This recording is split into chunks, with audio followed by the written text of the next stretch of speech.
So guys, আজকে আমি আপনাদেরকে দেখাবো যে আপনারা কিভাবে মোবাইলের যে ফন্ট সেগুলো চেঞ্জ করবেন। যেমন টাইপিং করেন মেসেঞ্জারে বা অন্য কিছু করেন, বা প্রত্যেকটা অ্যাপের কিভাবে লেখা বা আপনার সেটিংসের লেখাগুলো কিভাবে আপনি ফন্টগুলো চেঞ্জ করে নেবেন, কাস্টমাইজ করবেন। এর জন্য আপনারা সর্বপ্রথম আপনাদের মোবাইলের কোনো এক ফাঁকা অংশে চাপ দিয়ে ধরে রাখবেন।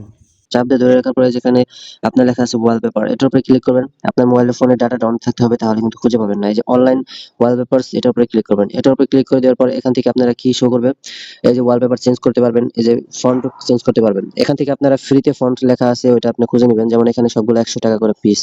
আপনি যদি ফন্ট কিনেন, তো আমি একটা ফ্রিতে খুঁজে নিচ্ছি আগে। সর্বপ্রথম ফ্রিতে খুঁজে নেবেন।